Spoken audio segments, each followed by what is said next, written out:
Hey guys, it's Elizabeth. Welcome back to my channel. In today's video, let's talk about when everything in your life, no matter what you do, seems to be falling apart. This sometimes happens when you are very close to manifesting everything that you want. And for me, I got stuck in this place for several years. It wasn't a quick fix for me. I was going through a divorce and it was hard. I spent lots of time leading up to the divorce, getting ready, and lots of time going through the divorce. And during that time, it felt like everything was falling apart.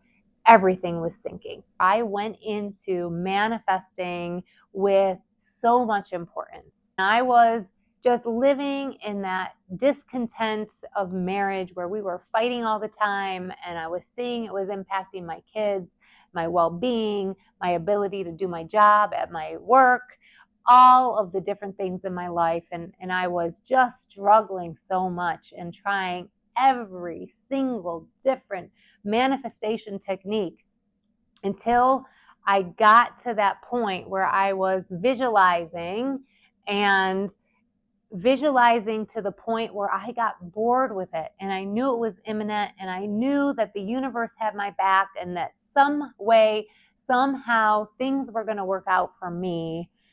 Until I got to that point, I didn't see things shift. So my best advice to you for dropping importance is to stick with the process where you are constantly visualizing, where you are immersed in the present moment, that when things happen, you lock in with your slide and you visualize. And eventually you're going to get bored. It's not going to matter to you how things turn out. Now, for me, when I was in a big fight with my husband at the time, when things were not going well, it did become kind of desperate. And I knew I needed to take action. And manifestation, without a doubt, action is a key piece. You're not going to get what you want sitting on the couch, going about, being distracted in your daily life, and not doing the work, not putting the work in. But mentally, I had to get to the point where I knew what action I could take, and I needed my intuition to get me there. Once I had that intuitive hit, and it was like a backing for me, like I knew that this wasn't going to work out for me or my kids in a way that I needed it to work out. Once I got to that mental point where I knew that I had to take action, and I knew the right action to take, there was a time in there where I was kind of stuck with this, I don't know what action to take, where my intuition was cloudy because, again, there was so much importance on it.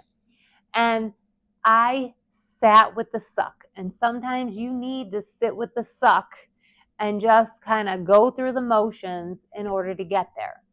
Meditation helps with this, to get clear, to get grounded, to get connected to yourself, and get you to the point where you are strong enough to face it, strong enough to get clear insight from your intuition to be able to know exactly what step you need to take. And again, there's that time delay.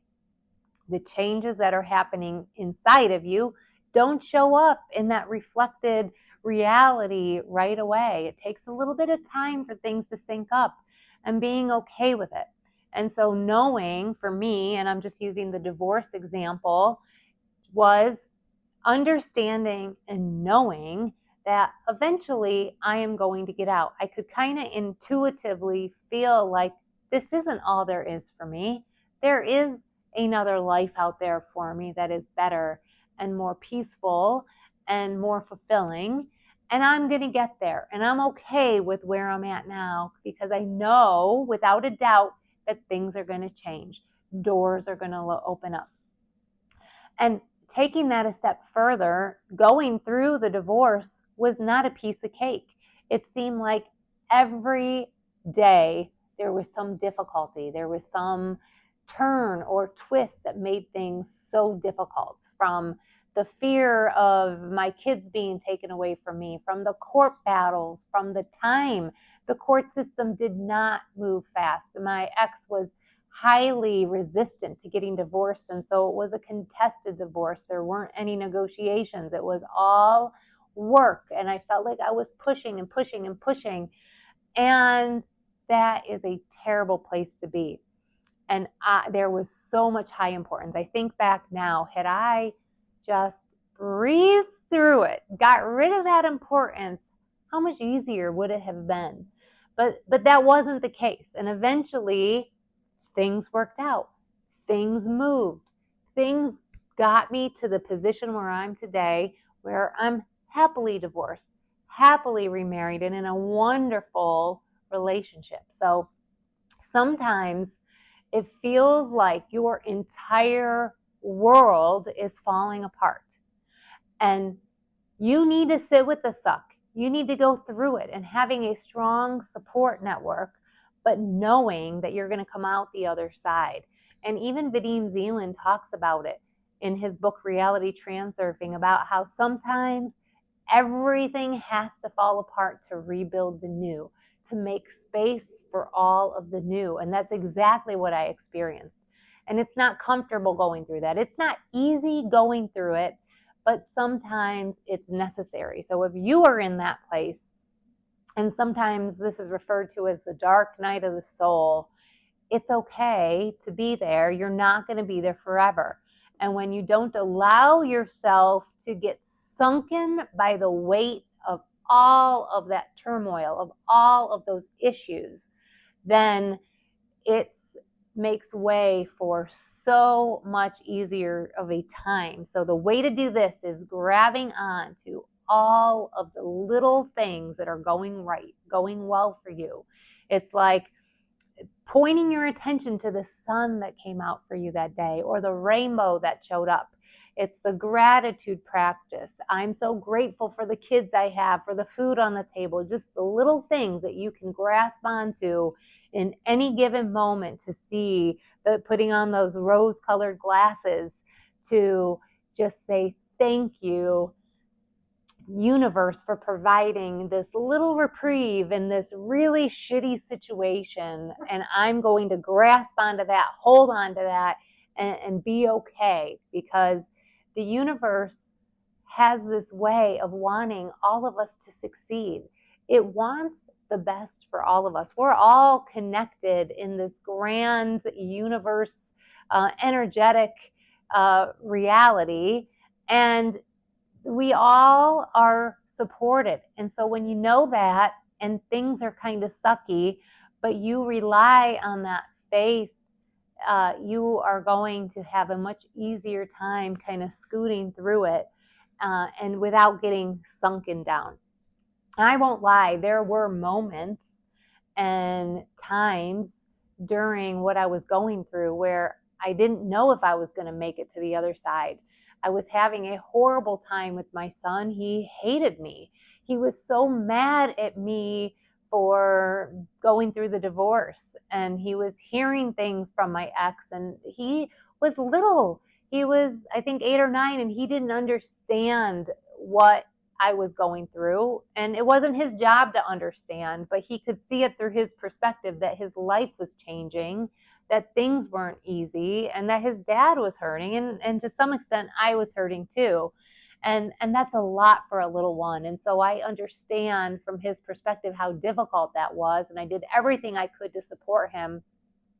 But it took a toll on our relationship, because, and that killed me to see, because we were besties. We always had this great relationship. It was just the two of us for his first 6 years. We spent so much time together. And we, like I said, we were besties. And so there was nothing that could have hurt me more than having that difficult relationship. And then in the end, everything worked out. So we are as close as could be again. And I know there are lots of parents out there who go through divorces and that's not the case, but I let go of the importance to get to the other side, and I could see and I could visualize and I could feel and know with everything within me that it was going to be okay. And so for you, if you are going through this, grasping on to those little moments, the little glimpses of good in your life, instead of getting sunken down by the heaviness, the details, the stuff that's not going your way, stay focused on it with the knowing that it's all going to work out for you.